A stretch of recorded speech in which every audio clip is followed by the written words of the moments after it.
जय हिंद। आज की क्लास में हम करने वाले हैं बाइनोमियल चैप्टर से। जैसे क्वेश्चन आप पीछे देख भी रहे हैं स्क्रीन पर, बाइनोमियल के अंदर जो सबसे फर्स्ट टॉपिक आता है वो होता है टर्म एंड कोफिशिएंट। हम क्या करते हैं, बस जनरल टर्म याद कर ली और उसके बेस पे फिफ्थ टर्म निकालना सीख लिया, सिक्स टर्म निकालना सीख लिया। उससे क्वेश्चन नहीं बनते हैं, आपको थोड़ा सा डीप जाना है और वो मैं आज आपको इस क्लास में लेकर जाने वाला हूँ। ध्यान से समझिएगा, हर पॉइंट को बिल्कुल आराम आराम से समझाऊंगा। उसके बाद जो भारी भारी क्वेश्चन आपको दिख रहे हैं इनको आप ऐसे ही उड़ा लेंगे। इस क्वेश्चन पर जाने से पहले हम पहले स्टार्ट करते हैं बेसिक क्वेश्चन से, और बेसिक क्वेश्चन से भी पहले हम स्टार्ट करते हैं कॉन्सेप्ट से कि बाइनोमियल को लिखते कैसे हैं, होता क्या है बाइनोमियल। अगर बाइनोमियल का मतलब है भैया दो संख्याएं, मान लिया मैं a प्लस बी ले लेता हूं, इसकी पावर n कर दूं तो ये बाइनोमियल है। पावर क्या होनी चाहिए, पावर होनी चाहिए होल नंबर जो अपने एग्जाम में आती है, जिसको हम सोल्व करते हैं। 0 हो सकती है, 1 2 3 हो सकता है। 1/2 नहीं कर सकते, -1/2 नहीं कर सकते हैं। तो ध्यान रखना पावर क्या होनी चाहिए, होल नंबर होनी चाहिए। हालांकि जब आप और आगे बढ़ते हैं इसके अंदर तो इंटीजर्स पावर को भी सोल्व किया जाता है। मान लिया 1 + x की पावर -2 आ गई तो उसको भी मैं आपको सोल्व करना सिखाऊंगा कि सोल्व कैसे करते हैं बाइनोमियल एक्सपेंशन से। ठीक है, अभी फिलहाल के लिए इस पर बात करते हैं। बाइनोमियल को देखिए ओपन कैसे करेंगे। जैसे एक फॉर्मूला बेसिक सबको याद होता है, a + b का होल स्क्वायर। आप लिखते हैं a² + 2ab + b²। बनता कैसे, वो ऐसे बनता है। सबसे पहले हम लिखते हैं जो हाईएस्ट पावर है उसको लिखते हैं 0 के साथ। इस c का मतलब क्या भाई, ये कॉम्बिनेशन कोफिशिएंट है, NC0 कॉम्बिनेशन कोफिशिएंट। जैसे NCR अगर आपके सामने आ गया तो आप कैसे सोल्व करते हैं, n फैक्टोरियल ऊपर लिखते हैं, r फैक्टोरियल नीचे लिखते हैं और फिर इन दोनों का डिफरेंस करके उसके फैक्टोरियल से डिवाइड कर देते हैं। NCR सोल्व हो जाता है। समझे? हाँ समझे सर। चलिए फैक्टोरियल का आपको पता है, थोड़ा सा क्वेश्चन पर आते हैं। पहले जो संख्या दे रखी है, पहले क्या दे रखा है, a, तो a की पावर जो होगी वो इन दोनों का डिफरेंस होगा n-0, और b की जो पावर होगी गुणा में वो क्या होगा, जो c के नीचे लिखा है वो लिखा जाएगा। एक और संख्या लिखूंगा आपको आइडिया आएगा, दूसरी संख्या में सब क्लियर। देखिए फिर मैंने लिखा NC1, 0 से लेकर n तक जाना है। अब क्या लिखोगे, a की पावर इन दोनों का डिफरेंस n-1, b की पावर नीचे वाली नंबर b1। सर एक और लिख दो, एक और लिखते हैं NC2, a पावर n-2 और b पावर कितना हो जाएगा 2। समझ गए होंगे अब तो आप। जाना कहां तक है, लास्ट में NCN तक जाना है। तो a की पावर कितनी, इन दोनों का डिफरेंस n-n 0 और b की पावर कितनी n। मतलब हमने a की हाईएस्ट पावर से शुरू किया और b की हाईएस्ट पावर पर खत्म किया है। ऐसा ही तो होता है इसमें भी, a + b का होल स्क्वायर करते हो तो ऐसे ही तो याद करते हो, a² + 2ab + b²। a की हाईएस्ट पावर से शुरू करते हैं और b की हाईएस्ट पावर पर खत्म करते हैं। ऐसे ही आपको याद रखना, पहले जो दे रखा है उसकी बड़ी पावर से शुरू करेंगे और बाद में दो दे रखा है उसकी बड़ी पावर पर खत्म करेंगे। डन? ठीक है। अब देखो बार बार इतने लेंथी एक्सपेंशन को कौन याद रखेगा, नहीं याद रखना है। इसके लिए क्या बना दिया, एक जनरल टर्म क्रिएट कर दी कि आपको बार बार इसको ओपन नहीं करना है। आप क्या करो, आप ऐसे लिखो, आप क्रिएट कर दो इसको कि आपने जो चेंज हो रहा है पहले उसको देखते हैं। यहां पर चेंज हो रहा है सर बार बार, हाँ। यहां भी चेंज हो रहा है सर बार बार, पावर में भी, हाँ। कहां से शुरू हुआ चेंज, चेंज शुरू हुआ सर 0 से। तो एक r ले आते हैं जिसको हम 0 से शुरू करेंगे और कहां तक लेकर जाएंगे सर, मैक्सिमम n तक। जहां जहां चेंज हुआ है वहां वहां r लिख दो, a की पावर n-r क्योंकि सर चेंज हो रहा है, और b की पावर r। बताइए समझ गए? जब इसको लिखा गया तो ये जो टर्म आई ये अपनी आई tr+1। कुछ बच्चों को ना डाउट रहता है, सर r+1 क्यों लिखते हैं, क्योंकि हम स्टार्ट कर रहे हैं 0 से। अगर मान लिया मुझे 2 तक जाना है 1 से शुरू करके, तो 1 और 2 ही कदम लेने पड़ेंगे। लेकिन अगर 2 तक जाने में मैं 0 से शुरू करूं, 0 1 2, तो कितने स्टेप लेने पड़े, 3 स्टेप लेने पड़े। इसलिए यहां पर क्योंकि हम 0 से स्टार्ट करते हैं इसलिए हम r+1 लिखते हैं। क्लियर हुआ? मान लिया कल को क्वेश्चन वाला आपसे पूछे कि भाई 6th टर्म निकाल दो, ध्यान से सुनना, यही बात जरूरी है। अब पूरे चैप्टर में जो इंपॉर्टेंट रोल है वो r का है। अगर r निकालना आ गया चैप्टर खत्म। आपसे पूछा 6th टर्म निकालो, यानी यहां पर कितना आना चाहिए, 6 लिखा होना चाहिए। तो 6 लिखने के लिए r कितना लेना पड़ेगा, r को 5 लेना पड़ेगा। यानी ध्यान क्या रखना है, जो भी संख्या निकालनी है, जो भी टर्म निकालनी है, r उससे एक कम लेना है।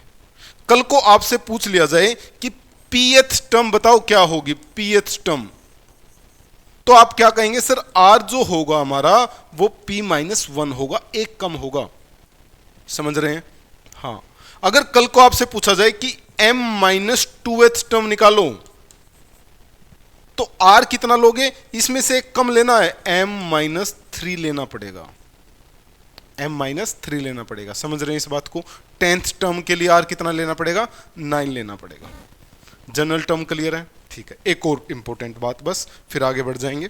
देखिए आपको लिखा गया a+x⁴n और आपसे बोला गया कि इसकी जनरल टर्म लिखो, जनरल टर्म फ्रॉम स्टार्टिंग, शुरू से, पहली संख्या से।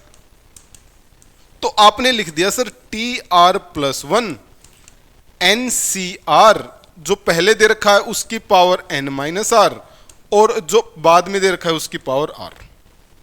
सही है। एक बड़ी प्यारी बात बताने जा रहा हूं मैं आपको।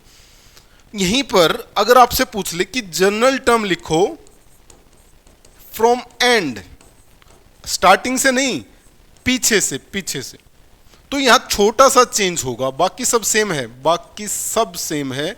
छोटा सा चेंज क्या है, जहां आपने a की पावर n-r ली थी, आज वो पावर x की हो जाएगी, x की पावर n-r, और a की पावर, x की पावर जो r थी, आज वो पावर किसकी हो जाएगी, a की हो जाएगी। यानी जब स्टार्टिंग से चलते हैं तो पहले नंबर की पावर में डिफरेंस लेते हैं, और जब एंड से चलते हैं तो पिछले नंबर की पावर में डिफरेंस लेते हैं।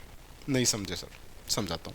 मान ले यहां आपसे पूछ ले कि 10वीं संख्या बताओ स्टार्टिंग से, स्टार्टिंग से 10th टर्म, तो आप क्या लिखोगे, NC9, a की पावर n-9 और x की पावर 9।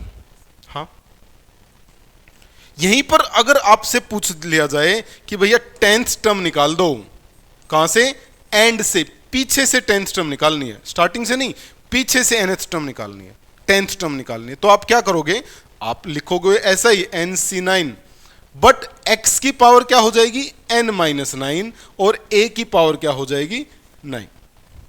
ये बात समझ गए तो बन गई बात। फॉर्मूला होता है इसके लिए बड़ा सा, n+r-1 पुट करो r की जगह, फिर टर्म निकालो, सीधा क्या करो, इन्हीं को चेंज कर दो। अगर स्टार्टिंग से पूछा तो इसको पहले इसको बाद में, और अगर पीछे से पूछा तो इसको पहले इसको बाद में। खेल खत्म, डन। उम्मीद है यहां तक आपको समझ आया होगा। अब हम क्वेश्चनों पर आते हैं, अपने क्वेश्चन से स्टार्ट करते हैं। ये रहा क्वेश्चन, देखिए इस क्वेश्चन की हमने बात की है, पहला क्वेश्चन ये रहा स्क्रीन पर। आपको क्या करना है, अगर आपको लग रहा है कि मैं कर लूंगा सर क्वेश्चनों को, तो वीडियो को पॉज करके सॉल्यूशन निकाल लो पहले, फिर मैच करेंगे सॉल्यूशन को, फिर आप निकालो कौन सा ऑप्शन आपका आंसर आया, फिर मैच करते हैं। मैं सॉल्यूशन की तरफ जा रहा हूं। इसने कहा if the 4th term of this expansion is 5/2, तो n निकालना है। सबसे पहले एक्सपेंशन क्या दे रखी है, टाइपिंग में हो सकता है थोड़ा आपको इधर उधर दिखे, तो मैं यहां लिख देता हूं ax + 1/x की पावर n, ये एक्सपेंशन है। जब भी आपसे कोई भी संख्या पूछे, कुछ भी पूछे बाइनोमियल में, आदत बना लो उसकी जनरल टर्म लिखनी है। बेसिक रिक्वायरमेंट भी ना हो क्वेश्चन की, आदत बनाओ कि जनरल टर्म जरूर लिखेंगे। चैप्टर आसान होता दिखेगा आप लोगों को, नहीं तो बच्चों के क्वेश्चन नहीं निकलते बाइनोमियल से। आपको क्या करना, सबसे पहले जनरल टर्म लिखो। तो इसकी जनरल टर्म क्या हो जाएगी, जनरल टर्म हो जाएगी सर tr+1। पावर जो दे रखी है उसको r में लिखो। पहले क्या दे रखा है, ax की पावर, इन दोनों का डिफरेंस, ठीक है सर, और x 1/x की पावर जो r दे रखा है वो। अच्छा, x में और r में कंफ्यूजन तो नहीं हो रही ना आप लोगों को? समझ लेंगे आप मेरा x और n, ठीक है। अब इसने कहा, क्वेश्चन वाले ने, ध्यान से सुनो क्या कहा। क्वेश्चन वाले भैया ने कहा कि इसकी जो फोर्थ टर्म है ना वो 5/2 है, तो फोर्थ टर्म निकालने के लिए r को कितना लेना पड़ेगा? आप कहेंगे सर 3 लेना पड़ेगा, एक कम। हाँ, बात कर चुके हैं इस पे, ठीक है। तो लिखते हैं फोर्थ टर्म के लिए r को आपने लिया 3, तो ये बन गया NC3। मैं x और a को अलग कर देता हूं, तो a की पावर कितनी बनेगा? n-3। x की पावर कितनी बनेगी? n-3। ऐसा कर सकते हैं ना अलग अलग? हाँ सर। इंटू 1/x की पावर कितनी बनेगा? 3। ऐसा क्यों किया समझ रहे हैं? क्योंकि 2x है क्वेश्चन में, 2x से काम नहीं चलेगा, x तो एक ही खतरनाक होता है। आप क्या करो, इसको एक बनाओ, सिंगल बनाओ। आपने सिंगल बनाया, आपने लिख दिया इसको NC3। आंसर आ गया भाई n-3। पावर नीचे से ऊपर जाएगी तो माइनस की हो जाएगी, x की पावर n-6 बनेगा। और ये किसके बराबर दे रखा है? ये बराबर दे रखा है 5/2 के। यहीं से आंसर निकाल देंगे हम, यहीं से तो क्वेश्चन उड़ाना है, यही तो सोचना है, यही तो विजुअलाइजेशन मैंने आप लोगों को देनी है। अब क्या करो, देखो, अब जब दोनों इक्वल हैं तो क्या ये वाला पार्ट इस वाले पार्ट के बराबर नहीं होगा? बिल्कुल होगा। सर ये संख्या कैसी है? कांस्टेंट है। हाँ, क्योंकि x y नहीं है सर। ये संख्या कैसी है? ये भी कांस्टेंट है। ये संख्या कैसी है? वेरिएबल संख्या है। वेरिएबल मतलब x y z दे रखा है। क्या इधर कोई वेरिएबल है? नहीं सर, इधर कोई वेरिएबल नहीं है। इसका मतलब वेरिएबल की पावर कितनी रही होगी? 0। मैथमेटिक्स में अगर किसी को गायब करना है तो उसकी पावर 0 कर दो। किसी में कोई चेंज नहीं करना है तो उसको 1 से मल्टीप्लाई कर दो। अब इधर x नहीं है, इधर x है, ऐसा तो नहीं हो सकता, क्योंकि इधर है तो x को उधर भी होना चाहिए, क्योंकि दोनों बराबर हैं। और बराबर हैं बट x दिख नहीं रहा है, तो हम क्या करेंगे? उसकी पावर को 0 कर देंगे। वो है भी और दिखेगा भी नहीं। क्लियर है? अब अगर x की पावर इधर n-6 है, इधर 0 है और दोनों बराबर हैं, तो सर पहली बात तो ये है कि x की पावर तो इक्वल होनी चाहिए। हाँ, तो n की वैल्यू कितनी आ गई? 6। n की वैल्यू कितनी आ गई? 6। और आपसे पूछा भी क्या है? आपसे पूछा है n निकाल दो। n देखिए, ध्यान से देखिए, क्वेश्चन आपकी स्क्रीन पे है। कोई डाउट हो तो जरूर बताएंगे आप। उम्मीद है कोई डाउट नहीं होगा, आपको समझ आ गया होगा। आगे बढ़े, चलिएगा अगले क्वेश्चन पर आते हैं। ये हमने बेसिक समझा इसका। नेक्स्ट क्वेश्चन, बड़े प्यारे प्यारे क्वेश्चन करने वाले हम, बड़ा मजा आने वाला आप लोगों को क्वेश्चनों में। सारे जो डाउट हैं एक्सपेंशन को लेकर, टर्म को लेकर, कोफिशिएंट को लेकर, सब खत्म होने वाले हैं। इसने कहा if the coefficient of rth term and r-1th term, variable में भी खेलता है, r इक्वल। देखिए, एक बच्चे का यहां क्वेश्चन आया जब मैं ऑफलाइन पढ़ा रहा था, तो उसने कहा सर यहां भी rth और r-1th दे रखा है, हाँ, तो क्यों ना r को 2 या 3 मान लें, जैसा आप मान लेते हो। मान सकते हैं, बट दिक्कत कहां आएगी? अगर हमने 2 और 3 या 5 कुछ भी माना, उसका कोफिशिएंट इक्वल आना चाहिए। और ये जरूरी नहीं है कि हमने 3 मान लिया तो वो इक्वल आ जाएगा, क्योंकि कंडीशन दे रखी है कि इक्वल होना चाहिए। और जब किंतु परंतु आ जाए क्वेश्चन में तो मत करना लेट भाई, एज्यूम मत करना, सोल्व कर लेना क्वेश्चन को। तो यहां भी हम क्या करेंगे? पहले तो 1 + x की पावर 21 की जनरल टर्म लिखेंगे। लिखो सर, TR + 1 क्या बन जाएगा? n तो दे रखा है सर, 21 दे रखा है आज, 21 CR। 1 की पावर कुछ भी कर लो, क्या फर्क पड़ेगा? नहीं पड़ेगा सर। x की पावर कितनी आ गई? x की पावर आ गई r। ठीक है। अब इसने कहा कोफिशिएंट बराबर हैं किसके? rth टर्म के लिए। तो rth टर्म अगर आप निकाल रहे हैं, ये ध्यान से सुनना, ये थोड़ा सा कंफ्यूजिंग है। rth टर्म के लिए आप r को क्या लोगे? r-1 लेना पड़ेगा। 10th टर्म के लिए r को क्या लोगे? 9। अब r में खेल रहा है, इसलिए थोड़ा सा कंफ्यूजन है बस। और मैं इस r को चेंज इसलिए नहीं करना चाह रहा क्योंकि हर चैप्टर में, पूरे चैप्टर में हम इसको r ही रखेंगे। यहां क्वेश्चन वाले ने आर दे दिया तो हम डरेंगे नहीं, ठीक है। और आर माइनस 1th टर्म के लिए क्या होगा, आर माइनस 1th टर्म के लिए अपना आर क्या होगा, इसमें से एक और घटा दो सर, आर माइनस 2, समझे, ठीक है, पहली बात। और दूसरी जरूरी बात, इसने कहा कोफिशिएंट बराबर हैं, यानी एक्स से मतलब नहीं है। एक्स जब इंक्लूड होता है तो कोफिशिएंट नहीं, वो टर्म बन जाती है, संख्या बन जाती है। कोफिशिएंट होता है विदाउट एक्स के, तो यानी एक्स हटा दें, हाँ सर। तो अब देखो, अब क्वेश्चन सोल्व हो गया। इसने एक बार आरएच टर्म के लिए 21c, आर को कितना पुट करोगे, आर माइनस 1, बराबर है किसके, आर माइनस 1th टर्म के लिए आर को कितना पुट करोगे, आर माइनस 2। बताओ ये बात समझ में आ गई, हाँ सर, क्योंकि एक्स की जरूरत नहीं है। अगर ये बोलता दोनों टर्म्स इक्वल है तो एक्स लेना पड़ता, इसने कहा कोफिशिएंट इक्वल है, एक्स की जरूरत नहीं है। अब इसको सोल्व कर देते हैं। दो छोटी छोटी बातें मैं आपको यहां बता देता हूं कि अगर NCA और NCB बराबर हैं तो इसके लिए पहली चीज हो सकती है कि A और B बराबर हों, और दूसरी चीज हो सकती है कि नीचे वाले A और B का जो सम है वो ऊपर वाले के बराबर बन जाए। ये दो ही कंडीशन है जब NCA और NCB बराबर हो, यानी दो कॉम्बिनेशन कोफिशिएंट कब बराबर हो सकते हैं, या तो उनके R बराबर हो या उनके R's का सम जो है वो N के बराबर हो। क्लियर, तो यहां ये तो बराबर है नहीं सर, तो क्या करें, इनका सम, नीचे वालों का सम ऊपर वाले के बराबर कर दें। नीचे वालों को जोड़ो, कितना हुआ, R प्लस R 2R, -1 -2 -3 किसके बराबर है, 21 के। 3 उधर गया 24, 2 से डिवाइड किया तो R कितना आ गया, 12। ये छोटे छोटे स्टेप ना आपको भी स्किप करने भाई, सारी चीजें नहीं लिखनी है कि मैं सर पहले R माइनस, आप देखना, चेक करना अपनी कॉपी को, जो आपकी रफ कॉपी उसको चेक करना, आप क्या किए मिलोगे, छोटी छोटी गलती, R-1 प्लस R-2 ऐसे ऐड करके देखोगे, ऐसे लिखा मिलेगा आपको आपकी कॉपी में।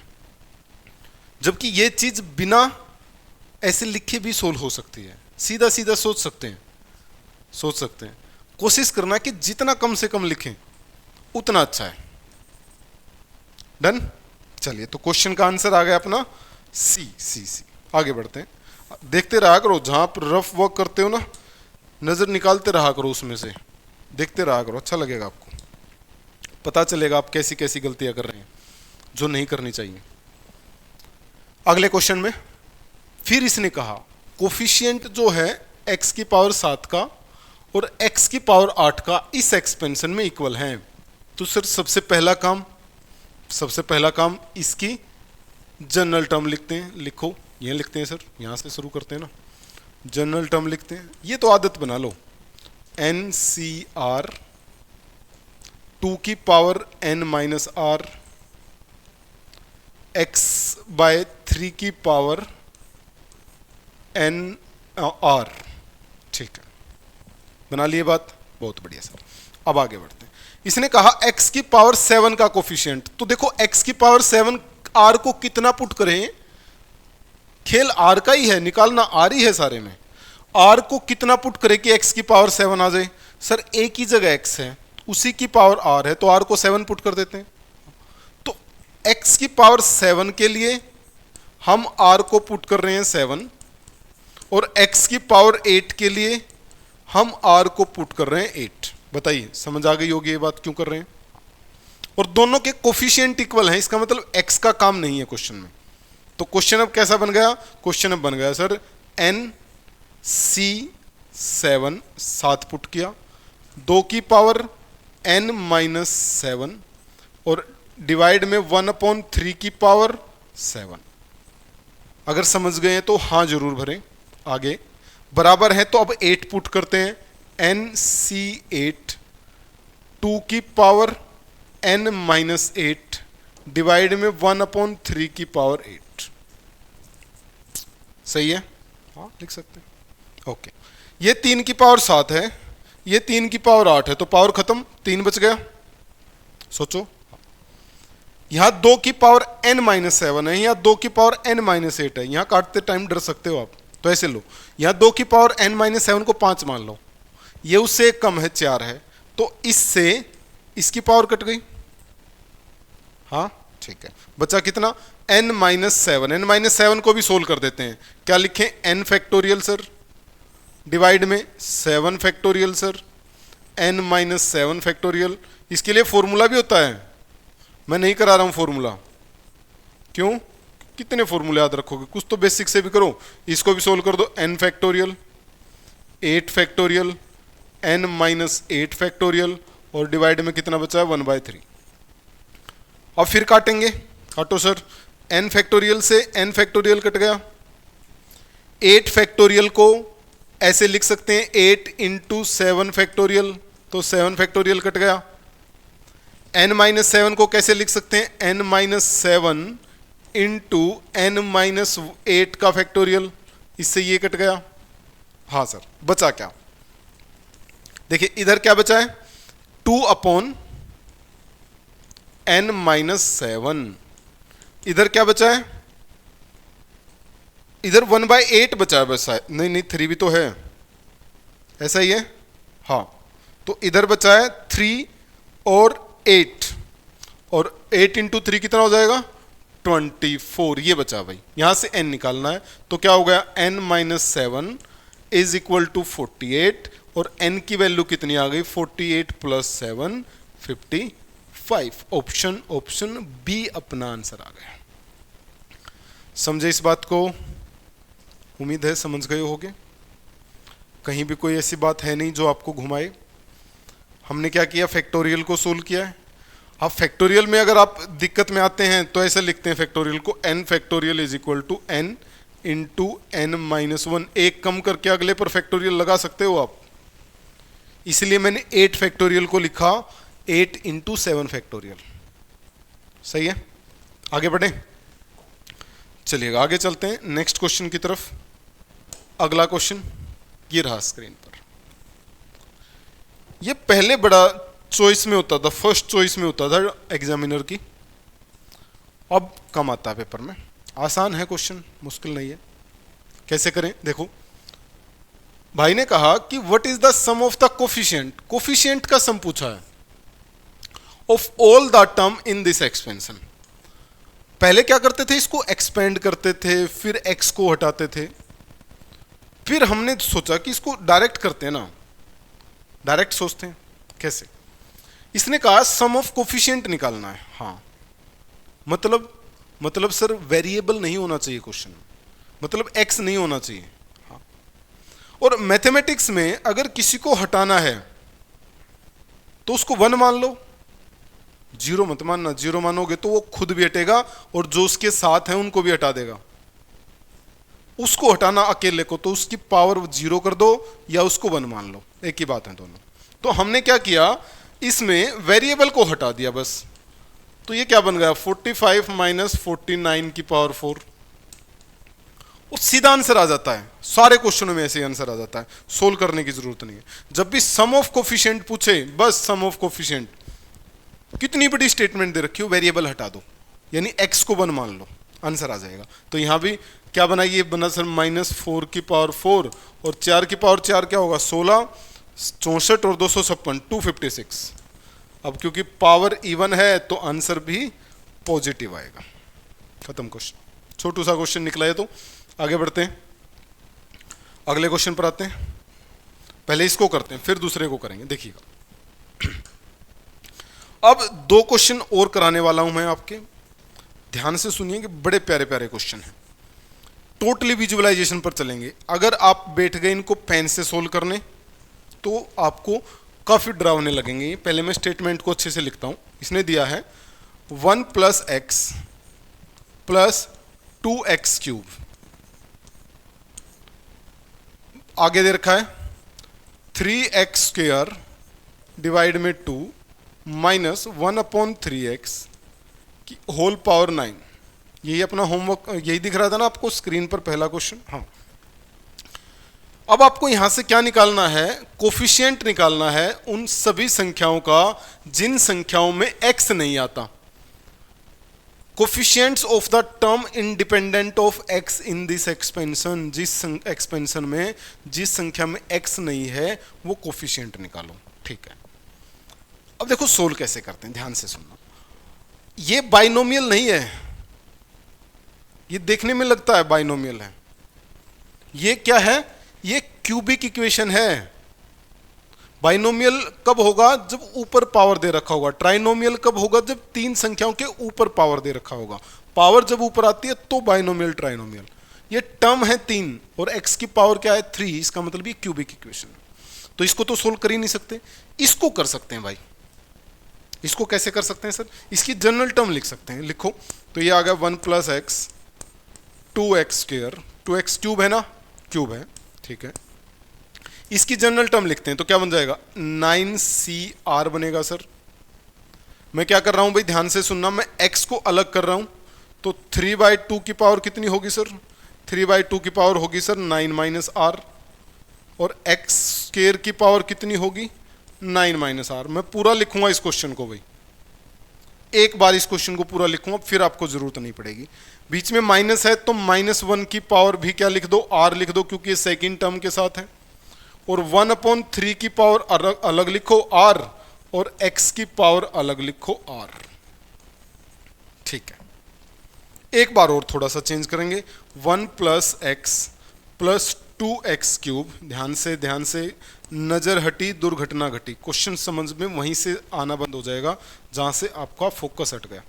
तो फोकस, पूरा फोकस इस पे रखो। मैं क्या कर रहा हूं अब अगले स्टेप में, मैं जो x है उनको एक साथ कर रहा हूं, और जो बिना x वाली टर्म है उनको एक साथ लिख रहा हूं।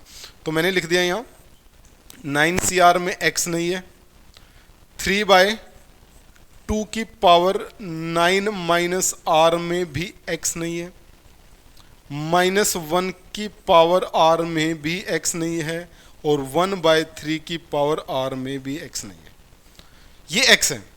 तो अब देखो एक चीज यहां लिखता हूं, x की पावर 2 की पावर 9 - r है, इसका मतलब क्या बनेगा, x की पावर 2 मल्टीप्लाई हो जाएगा सीधा, 18 - 2r, और गुणा में x की पावर r डिवाइड में है, तो ये ऊपर आएगा तो -3r हो जाएगा, यानी ये बन गया x की पावर 18 - 3r। यहां तक कोई डाउट हो तो बताएंगे भाई, यहां तक सब सही है। मैं फिर कह रहा हूं, ये छोटे क्वेश्चन है, इनसे नहीं घबराना है आपने। ये दिख रहे हैं बड़े, इनमें कुछ भी नहीं है ऐसा कि जिससे आप डरें, और जिस एग्जाम को आपने टारगेट किया उसके लिए ये मेहनत कुछ भी नहीं है, इतनी मेहनत आपको करनी पड़ेगी। अब मेन बात पर चलते हैं। इसने कहा वो टर्म निकालो जिसमें x आए ना। अब होगा क्या, देखो ये एक संख्या है पूरी, ये एक बार 1 से मल्टीप्लाई होगी, एक बार x से मल्टीप्लाई होगी, एक बार 2x³ से मल्टीप्लाई होगी। और जब x x से मल्टीप्लाई होता है तो पावर ऐड होती है, हाँ, अगर उसमें पावर है तो। जैसे 1 में x नहीं है सर, तो जब ये इससे मल्टीप्लाई करेगा तो ये तो यही रह जाएगा, हाँ, यानी अपने को बस इस x को हटाना है, और इस x को हटाने के लिए x की पावर कितनी आनी चाहिए, 0 आनी चाहिए। और x की पावर 0 कब आएगी, जब आप r को 6 लोगे, 6 × 18, यानी इसके लिए आपको क्या लेना है, r को 6 लेना है। ऐसे समझते हैं एक एक पॉइंट को, हाँ सर, समझे। कांस्टेंट टर्म से मल्टीप्लाई किया, मतलब जो x दे रखा है उसी को 0 बनाना है, और वो कब 0 बनेगा, जब 3 को 6 से मल्टीप्लाई करेंगे, क्योंकि 18 - 18 0 होता है, ठीक है। अब यहां आओ x पर, अब देखो x की एक पावर यहां है, और यहां आपको कितना चाहिए, -1 चाहिए, तभी तो -1 और +1 क्या बनेगा, 0 बनेगा। -1 कभी बन सकता है क्या कभी यहां पर 3 को किससे मल्टीप्लाई करें कि 19 बन जाए, क्या 3 की टेबल में 19 आता है क्या ना, तो इस मतलब चांस नहीं है सर, कभी भी ऐसा नहीं हो सकता कि यहां पर -1 आए और वो इस 1 से मल्टीप्लाई करके 0 दे दे, इसलिए इसको छोड़ देते हैं। ध्यान से अगले पर आओ, यहां +3 है, यहां कितना चाहिए, -3, क्योंकि -3 और +3 0 बनाएगा। तो -3 के लिए 3 को यहां होना चाहिए, -3 के लिए यहां 21 आना चाहिए। तो अगर मैं r को 7 ले लूं, अच्छा r कितना तक जा सकता है, 9 तक, तो क्या r को 7 लिया जा सकता है, 7 × 3 21, हाँ लिया जा सकता है। तो इसका मतलब इस केस में r कितना आया, 7। तो आपके सामने 2 केस आ गए, एक केस में r को 6 लेना है, एक केस में r को 7 लेना है। बस दोनों को ऐड कर दो, या माइनस आता तो माइनस कर दो, आंसर आ गया। कैसे? यहाँ चलते हैं, यहाँ आते हैं, देखिएगा यहाँ करते हैं इसको। तो फर्स्ट केस को सोल्व कर रहे हैं। देखो पहले हम आर को 6 ले रहे हैं, इसी में तो आर को 6 लेंगे क्योंकि यहाँ तो 1 है, 1 से किसी को भी मल्टीप्लाई करो वही रहेगा, तो इसमें हर जगह आर को 6 लेके सोल्व कर दो, तो ये बन जाएगा 9c6, 3 की पावर 9 माइनस 6 कितना बनेगा? 3, तो 3 की पावर 3 डिवाइड में 2 की पावर भी 3, ठीक है सर। आगे -1 की पावर 6 प्लस हो जाएगा, काम सोल्व होया। और 1/3 की पावर 6 को मैं लिख रहा हूं 3 की पावर 3 इंटू 3 की पावर 3, ऐसा लिख सकते हैं? लिख सकते हैं सर। फिर आगे बढ़े, अब 7 पुट करना है, तो 7 पुट करो, 9c7, बाद में देख लें क्या आएगा साइन भाई। 3 की पावर 2 डिवाइड में 2 की पावर 2, -1 की पावर 7 करोगे तो माइनस आ जाएगा बीच में, और 1/3 की पावर भी 7, तो 7 को मैं ऐसे लिख दूं 3 पावर 2, 3 पावर 2, 3 पावर 3। बताइए सही है लिखना ऐसे? हमने क्या किया, और एक चीज और छोड़ गए हम, क्या? जब ये इससे मल्टीप्लाई करेगा तो ये 2 भी तो आएगा, हाँ, तो इस 2 को भी लिखो। अब इसको सोल्व करते हैं। देखिए भाई 3 की पावर 3 से कैंसिल हुआ, ठीक है। और कुछ कैंसिल हो रहा है? नहीं सर, अभी के लिए नहीं हो रहा है, जितना हो रहा है उसको करते हैं। 3 की पावर 2 से 3 की पावर 2 कैंसिल हुआ, इस 2 से ये 2 कैंसिल हुआ, तो बचा कितना? 9c6। 9c6 को कैसे लिखोगे? 9 इंटू 8 इंटू 7 डिवाइड में 3 इंटू 2 इंटू 1, हाँ। और कितना बचा था? 1/8 बचा है यहाँ से, और 1/9 बचा है यहाँ से। बताइए सही है लिखना? हाँ सर। बीच में माइनस, 9c7 को कैसे सोल्व करोगे? 9 इंटू 8 डिवाइड में 2 इंटू 1, डिवाइड में एक 2 ये बचा है, ध्यान से करना है, गलती नहीं करनी है। डिवाइड में 9 ये बचा है, और 27 ये बचा है। कुछ बच्चे यहीं से भाग जाएंगे, इतना बड़ा क्वेश्चन पेपर में कैसे? पेपर में आते हैं ये क्वेश्चन, और यही डिफरेंस क्रिएट करते हैं। जो मेहनत करता है बच्चा वो निकाल ले जाएगा, नंबर लेके आएगा। जो सोच रहा है कि बेसिक से कर लूँ, छोटे छोटे क्वेश्चन कर लूँगा, पीछे रह जाएगा। एक एक नंबर की इंपॉर्टेंस जानते हैं जिसने पेपर दे रखा है। जो 1 नंबर या 2 नंबर से रह जाते हैं उनसे पूछो एक एक नंबर की इंपॉर्टेंस क्या है, तो किसी भी चीज़ को, और ये समझा जा सकता है, इसको इग्नोर नहीं किया जा सकता। देखो 8 से 8 कट गया, 9 से 9 कटा, कुछ बचा 7/7/6 बचा है सर, 7/6 बचा है, हाँ।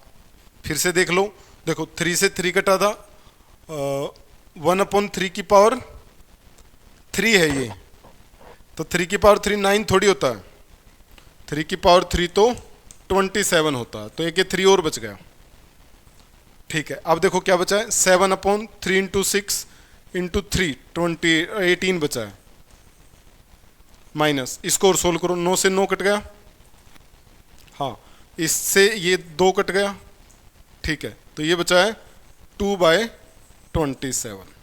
एलसीएम कितना आया? 54। 18 3 चम्मन 7 3 21, 27 दूनी चम्मन 2 दूनी 4, तो कितना आ गया? 17/54 आंसर आ गया। 17/54 ऑप्शन सी अपना आंसर बन जाएगा, ठीक है। देखिए कहीं भी किसी पॉइंट में कोई डाउट हो तो जरूर बताएंगे। मैंने कोशिश की कि बिल्कुल आसानी से और आराम आराम से एक एक पॉइंट आपको समझाऊं, फिर भी कोई डाउट रहे तो आप पूछ सकते हैं। ऑप्शन सी आंसर आया। आपका अगर मैच हुआ है तो आप भी कमेंट करके बताएं कि मेरा बन गया सर। एक और क्वेश्चन करते हैं, सही देखिएगा, इससे और ज्यादा क्लियर हो जाएगी।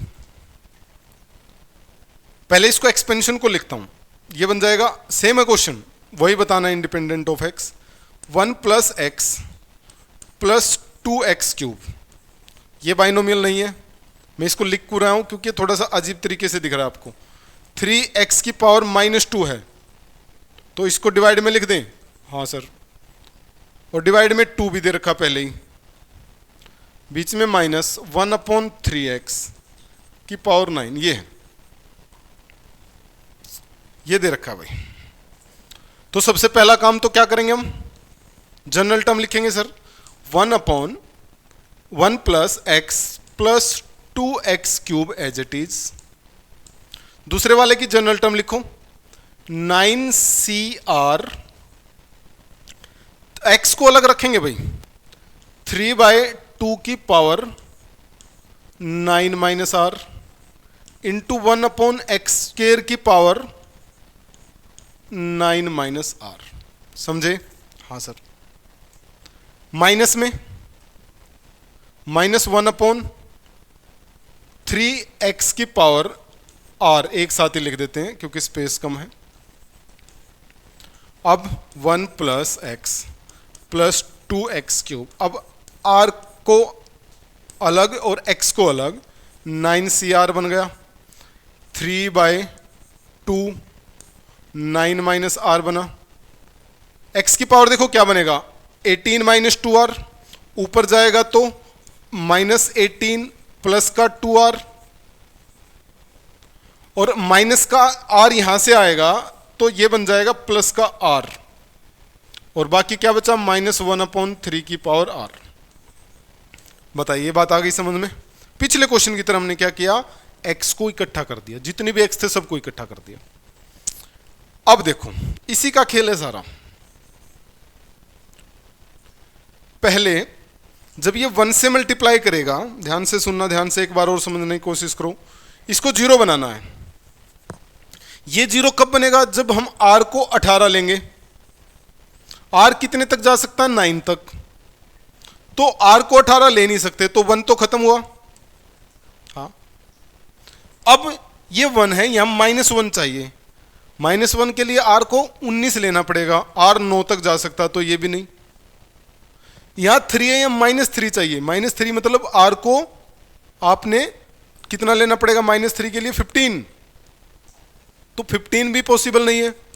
इसका मतलब कोई भी r ऐसा नहीं है जिसको पुट करें और x 0 बनता हो, और अगर नहीं बनता है तो आप क्या लिख देंगे, no such term exist in this expansion. Option D अपना आंसर हो जाएगा। समझ गए? अगर ये खेल नहीं समझोगे तो फंस गए। देखो क्वेश्चन शुरू होने से पहले खत्म हो गया, इसलिए मैंने पहले आपको बता दिया कि बेसिक से ऐसे करना है। ठीक है, आपको क्या करना है, जनरल टर्म लिखनी है, सभी एक्स को इकट्ठा करना और सोचना है कि इससे मल्टीप्लाई करने पर क्या होगा, इससे मल्टीप्लाई करने पर क्या होगा, और इससे मल्टीप्लाई करने पर क्या होगा। डन? चलेगा, बहुत ही बढ़िया भाई, ये हम कर ही चुके हैं।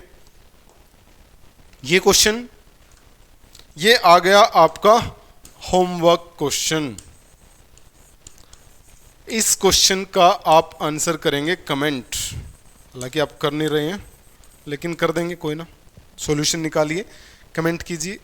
वीडियो में कहीं कोई प्रॉब्लम आती है आपको समझने में, आपको कंसेप्ट में कोई दिक्कत है तो ज़रूर मैसेज करें। लेकिन अगर सब समझ में आ रहा है, आपके क्वेश्चन सोल्व हो रहे हैं, तो वीडियो को शेयर ज़रूर कर दें किसी के साथ जिसको इसकी ज़रूरत है। अगर आपको अच्छा लगे तो कर सकते हैं, अगर नहीं लगे तो कमेंट करके बताएं कि सर मुझे इस चीज़ में प्रॉब्लम है, ये दिक्कत है, उसको सोल्व किया जाएगा। अगर आप चाहते हैं कि इस टॉपिक को पहले सोल्व करवा दिया जाए तो उसको भी कमेंट कर सकते हैं, हम उस पर भी काम कर लेंगे। ठीक है, तो आज की क्लास में हम इतना ही करते हैं, अगली क्लास में मिलते हैं आपको, तब तक के लिए जय हिंद।